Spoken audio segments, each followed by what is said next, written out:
En direct de chez vous, Jean-Michel Lamazerolle, RCF Charente. Bonjour à toutes et à tous, bienvenue dans En direct de chez vous. En direct de chez vous à Cognac, à l'entrée de Cognac, au 200 avenue Victor Hugo. Et pourquoi nous sommes là ? Eh bien, parce que dans cette période de fête, il nous a semblé intéressant de parler d'un produit que vous aimez toutes et tous, du moins je le suppose, et qu'on ne doit pas déguster même si on est à Cognac avec modération, puisqu'il ne s'agit pas de la liqueur des dieux, mais du chocolat. Pastille des dieux, réconfortante à tout niveau. Et je voudrais vous présenter une nouvelle enseigne qui n'est pas si nouvelle, mais on va avoir son histoire, qui s'appelle Gourmandise et Chocolat. Et j'ai la chance d'avoir à côté de moi Marie Lopez, qui en est responsable avec son époux Bruno. Et elle va nous raconter l'histoire de cette maison, de cette installation, et plus largement l'histoire de la famille. Et vous allez voir que c'est une sorte de saga depuis 1912 que nous allons vivre. Bonjour à vous, Marie. Bonjour, bienvenue chez nous. Merci. Alors on s'est mis à l'entrée ici, sur le parking. Il y a d'autres commerçants. C'est un centre assez nouveau à Cognac où nous sommes. Oui, il existe depuis à peu près 3 ou 4 ans, donc un pôle gastronomique intéressant et puis curien, on va dire. Bien, alors ça commence bien. Donc vous vous êtes installé là il y a très peu de temps. L'inauguration a eu lieu il y a quelques temps, je crois. Vous allez nous rappeler ça et ensuite on va remonter le temps. Oui, tout à fait. On a ouvert ce magasin il y a un mois, le 16 octobre, le jour d'anniversaire de ma maman.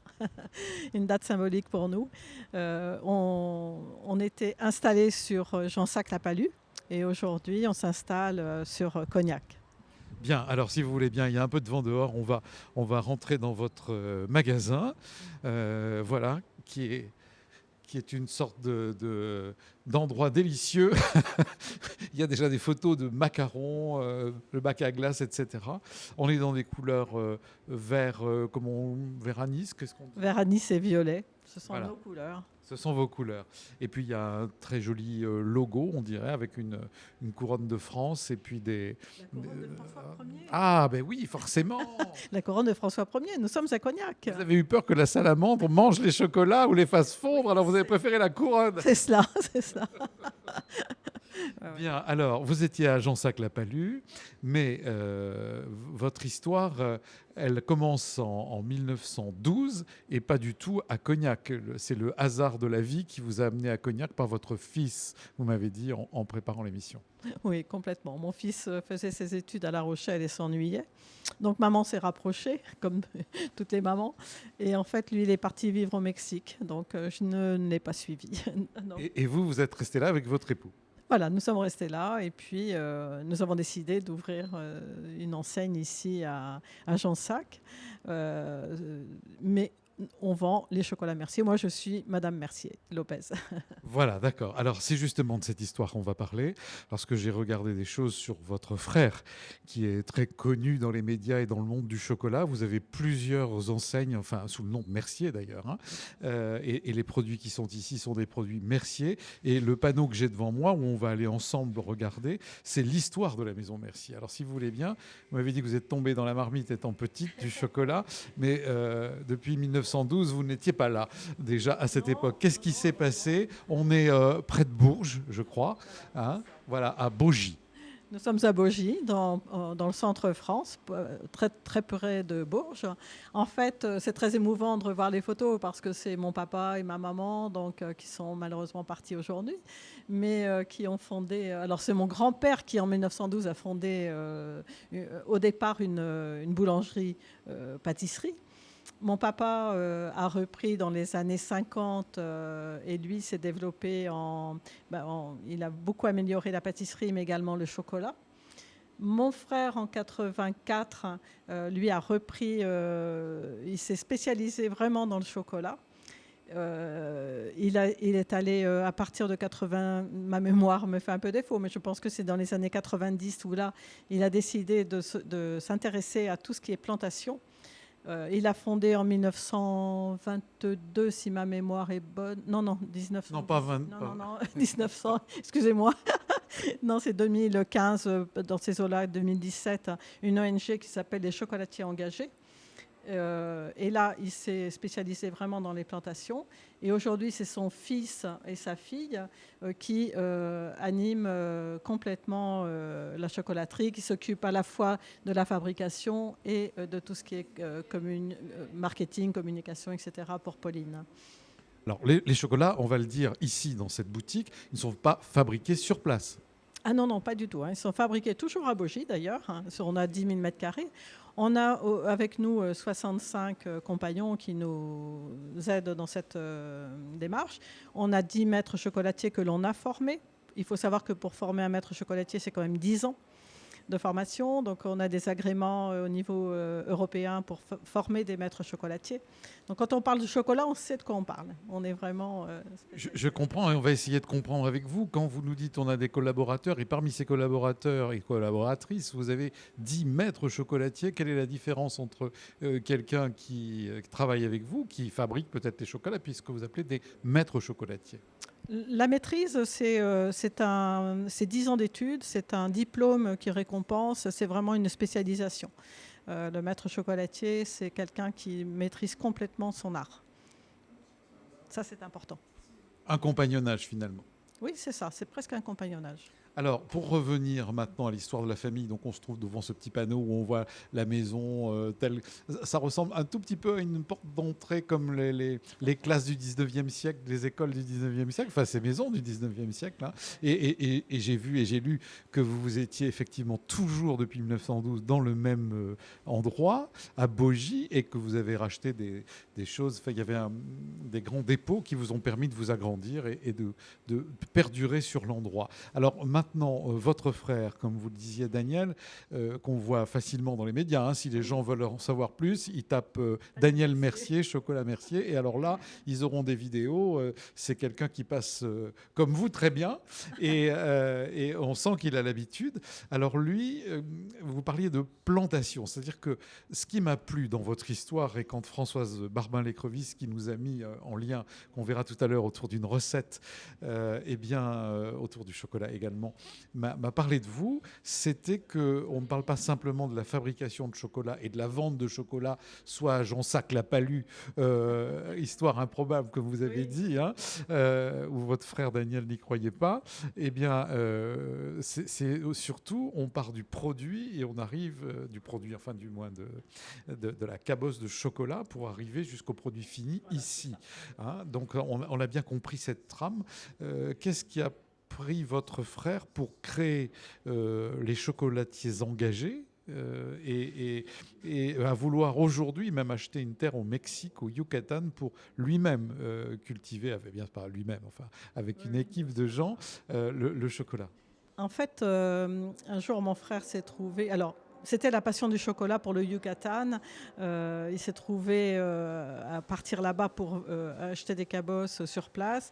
Et puis, il s'est dit, mais pourquoi je n'aurais pas une plantation ? Donc, en fait, il a sympathisé avec les gens du Yucatan et il a fini par acheter quelque chose là-bas et à s'y intéresser encore un peu plus. Et puis, suite à ça, il s'est dit, il faut que je trouve dans d'autres régions des chocolats pour avoir des qualités différentes. C'est très important. C'est comme le vin, comme le cacao, comme on appelle le cognac. On a différentes provenances, terroirs, etc. Et il s'est trouvé à aller au Cameroun. Et au Cameroun, il est allé dans un village où il y avait des plantations de cacaoyers. Et puis, il a vu une femme triste assise sur un trottoir et il lui dit « Pourquoi tu pleures ?» Elle lui dit « Mon fils est en train de mourir et je n'ai pas 2,50 € pour l'emmener à l'hôpital à côté, payer le taxi, etc. » Et mon frère lui dit « Mais tu ne travailles pas si dans les cacaoyers, mais je ne gagne pas ma vie et tout. » Donc, lui, il s'est dit « Il y a quelque chose à faire. » Donc, à force d'aller là-bas, de discuter avec les gens et tout, il a fini par créer une coopérative pour que les gens puissent travailler et gagner dignement leur vie, vivre de leur travail. Et en fait, l'idée du chocolatier engagé est née comme ça. Donc, aujourd'hui, ils ont... je ne sais plus combien de coopératives, il faudra regarder sur Internet, je vous dirai une bêtise. Mais tous les ans, ils forment 300 jeunes au métier de cacao-culteur et ils ont projet de replanter 14 000 arbres. Donc en fait, là-bas, quand un jeune veut s'installer, il leur confie 2 ou 3 hectares pour qu'ils puissent vivre dignement de leur travail. Et alors, un engagement qui est très important, c'est qu'on n'emploie pas d'enfants dans les plantations. Ça, c'est super important. Les femmes sont intéressées à la gestion des coopératives. On respecte l'environnement, c'est-à-dire que lorsqu'on écabosse, nous on écabosse sur place, tout ce qui est écabossé est broyé et remis comme engrais sur les plantations. Le moins possible de pesticides, etc. Donc nos chocolats, on connaît la provenance, on sait qu'il y a très peu de choses dedans. Et on n'a pas demandé le bio parce qu'il y a des produits qui ne nous plaisent pas dans le bio, donc on préfère être en agroforesterie, ce qui est beaucoup plus intelligent. Oui, et en agriculture respectueuse, Voilà, comme ça se pratique aussi, quand on ne veut pas être complètement dans un cahier des charges bio. Hein. Voilà. On va s'avancer un petit peu pour qu'on ait en toile de fond pour Mathieu qui nous filme. Oui, dites-moi. Il y a quelque chose que je vais vous préciser. C'est que quand on récolte nos cabosses, c'est ce que je vous disais, la fermentation et le séchage se fait en plein air sur place. Ce qui est très important parce que chez la plupart des chocolatiers, ils achètent des cabosses, des fèves un petit peu à droite, à gauche, ce qu'on va appeler des pistoles. Et le problème, c'est que la fermentation s'est faite pendant le transport dans les conteneurs. Ce qui fait que comment ça s'appelle ? Il y a un échauffement des cabosses dans ces containers et à l'arrivée, on a un chocolat qui n'est pas forcément équilibré, qui est acide, qui est amer. Alors après, les gens jouent avec les pourcentages de cacao, mais ça n'a pas de rapport.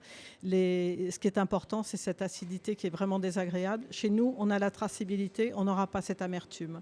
Donc même les gens qui n'aiment pas trop le chocolat noir, chez nous, vont le manger parce qu'il n'y a pas d'amertume.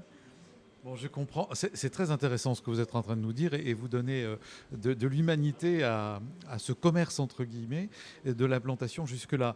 Ce que vous me disiez également en préparant l'émission, c'est que, et ce que j'ai découvert en écoutant votre frère Daniel Mercier, c'est que les gens qui cultivent justement les arbres et les cabosses et qui les ramassent, etc., ne savent pas ce qu'on en fait en produit final et qui coûte si cher finalement pour nous. Exactement. En fait, mon frère s'est rendu compte que alors, les cacaoculteurs là-bas lui ont dit mais tu fais quoi de tout ça ? Ben, des chocolats, oui, mais quoi ? On ne comprend pas. Donc en fait, il est retourné là-bas avec des chocolats finis.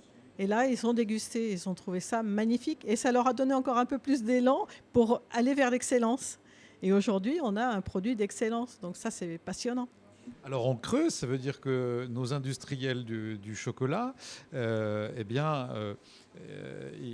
comment dire, je ne vais pas dire qu'ils exploitent, enfin quelque part sans le faire exprès, mais ça peut être la même chose pour les habits, etc., à grande échelle, des gens qui travaillent comme des fous, même des enfants esclaves parfois, pour arriver 1 300 000 enfants esclaves dans les plantations.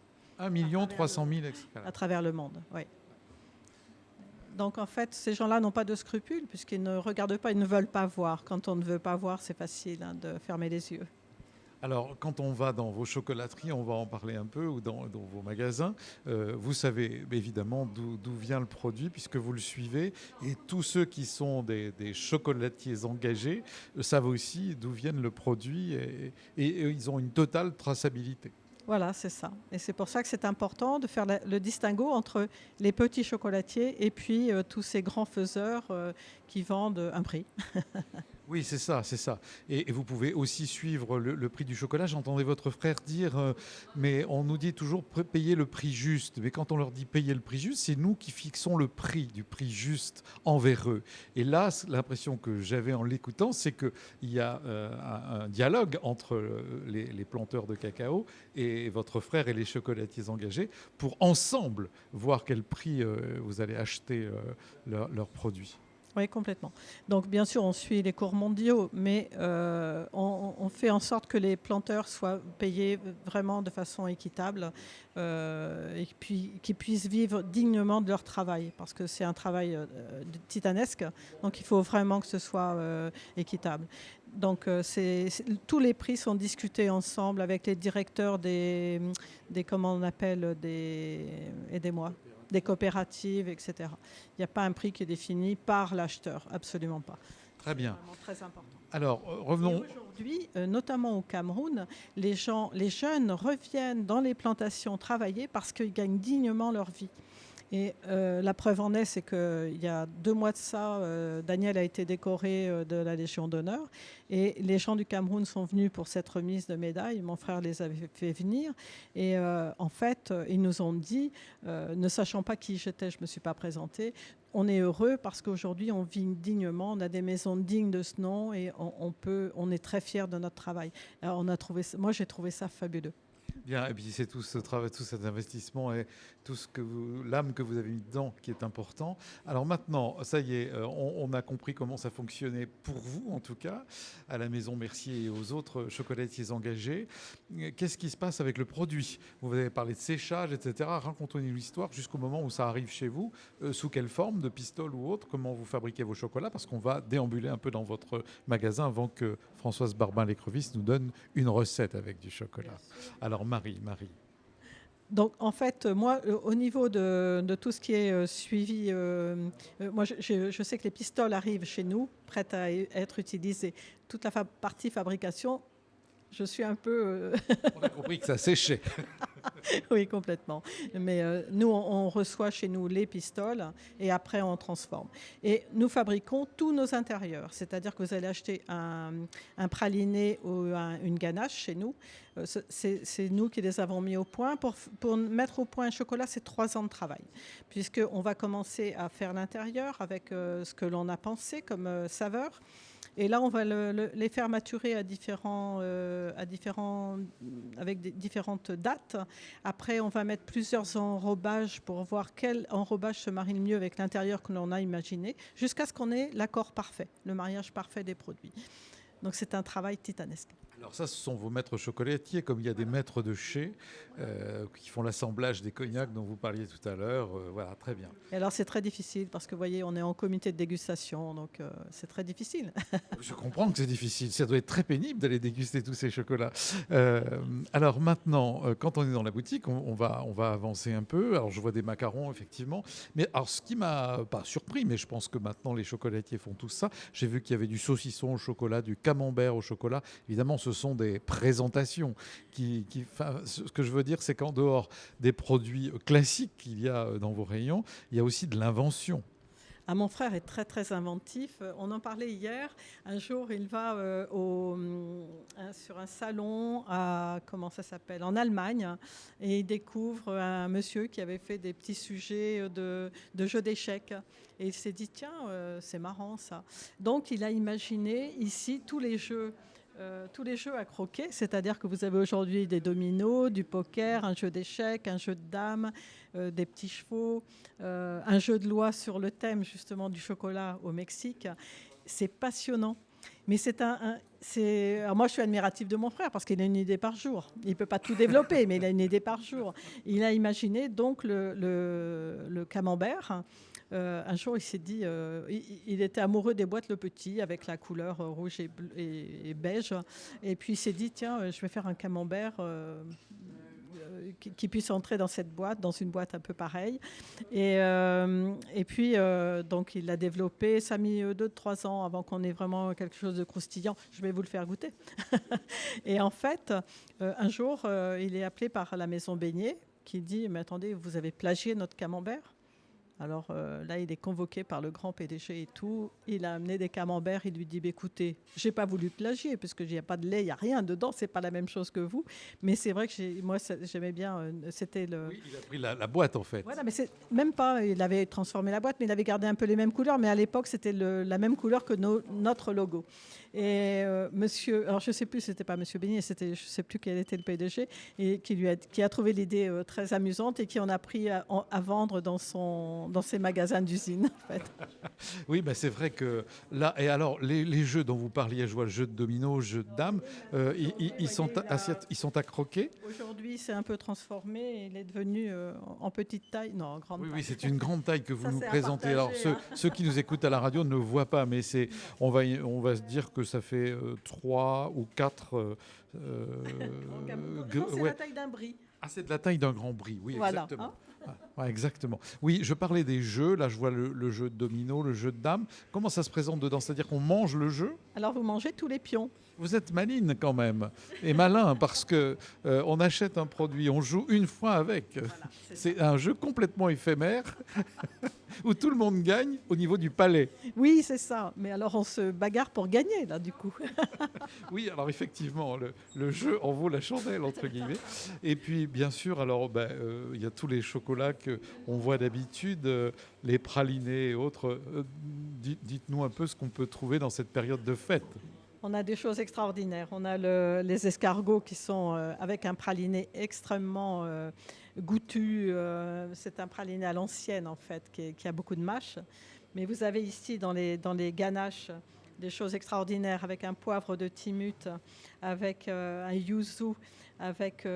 alors, on a une ganache nature, une fève de Tanzanie, une autre avec une ganache, bien sûr, du Cameroun. Et tout ce qui est à l'intérieur de ces ganaches, sitôt que vous avez des fruits, ce sont des vrais purées de fruits. Il n'y a pas d'exhausteur de goût chez nous. Vous allez goûter une ganache à la menthe, c'est une menthe du jardin. Vous avez l'impression que vous venez de cueillir une feuille de menthe. Après, vous avez un caramel liquide qui est avec une pointe de sel de l'île de Ré. Mon frère adore l'île de Ré. Donc en fait, à chaque fois qu'il a fait un voyage, il a ramené une épice ou quelque chose, une idée pour un nouveau chocolat. En fait, pour lui, le chocolat, ça lui permet d'enrober ses idées et ses rêves. C'est complètement ça. Alors, je vois des très belles pâtes de fruits aussi, orangées, un petit peu plus Bordeaux, etc.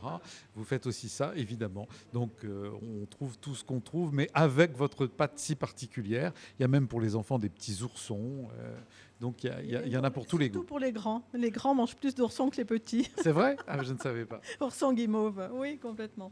Alors moi, je vais demander à Françoise Barbin-Lécrevisse de bien vouloir venir nous retrouver ici avec Marie Lopez dans cette chocolaterie Gourmandise et Chocolat au 200 avenue Victor Hugo à Cognac, où nous faisons cette émission pour les fêtes, on va dire, hein, de fin d'année.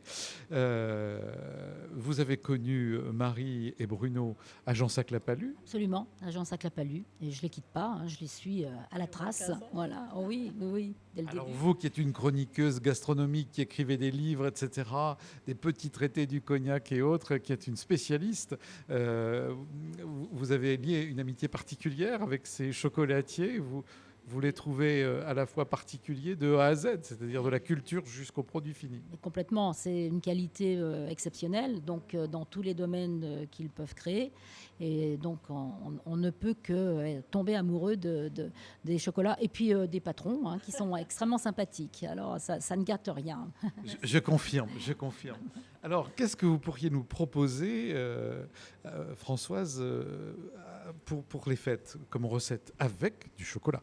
Avec non seulement du chocolat, mais le chocolat de Gourmandise et Chocolat, puisque je voudrais signaler qu'on peut acheter ici des pistoles, ou alors il y a aussi le fameux chocolat chaud, qui est en forme de pistole également, mais qui peut servir comme base pour un dessert. Moi, ce que je propose avec ce chocolat-là, ces pistoles, c'est un moelleux coulant au chocolat. Et comme on est en période de fête, et j'en avais parlé avec Daniel Mercier, qui peut-être va garder l'idée pour développer quelque chose, c'est avec de la truffe, parce que truffe et chocolat, ça se marie très bien. On va arriver à la période de la truffe, la Tuber melanosporum, qui est la truffe d'hiver, qui est magnifique.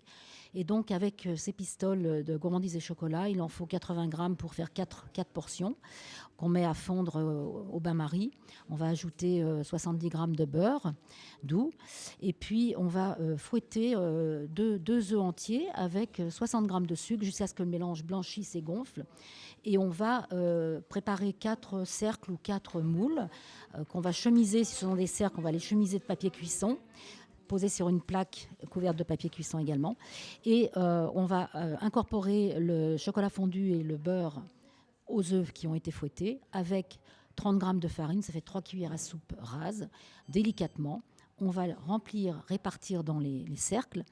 Et on va hacher au couteau finement 15 à 20 grammes de truffe melanosporum fraîche. Et on va creuser un petit trou au milieu. On va mettre nos petits éclats de truffe et on va refermer. on va remettre un peu au réfrigérateur et après on cuit à 210 degrés, 8-9 minutes, pas plus. Et quand on démoule, et là, quand on coupe à l'intérieur avec la cuillère, ça fond à l'intérieur, c'est pour ça qu'il ne faut pas le cuire trop longtemps. Et on a les pépites qui tombent et c'est vraiment une saveur remarquable. Et si on veut, on ajoute des petits éclats de pépites de chocolat de pistole à l'intérieur en même temps que la truffe et on va encore avoir plus de moelleux. Voilà, une idée de recette pour les fêtes. Un petit caillou. Ah oui, alors petit rond. Marie va expliquer. C'est un petit rond, voilà. C'est Un petit rond de chocolat. de taille différente. Parfois, ça peut être plus gros, plus petit. Oui. C'est très pratique pour doser. Très, très pratique. Bon, ben merci Françoise, et puis on mettra ça dans le texte de nos émissions, qu'on le regarde sur YouTube ou qu'on aille sur le site de RCF Charente pour trouver votre recette, ma chère Françoise. Alors maintenant, parlons peut-être de l'avenir de la maison. Vous nous laissez? Mais pas pour trop longtemps. Oui, vous n'êtes pas loin, ça va. Merci Françoise Barman-Lécrevisse. Alors oui, je parlais de l'avenir de la maison Mercier et du chocolat, et bien sûr ici à Cognac, mais en général. Mais écoutez, l'avenir aujourd'hui est entre les mains de mes neveux et nièces qui ont une trentaine d'années, qui ont repris donc les rênes, qui reprennent petit à petit les rênes de la maison Mercier. Donc on est très confiants, ils sont très doués, ils sont tombés dans la gamelle étant petits aussi, eux, hein.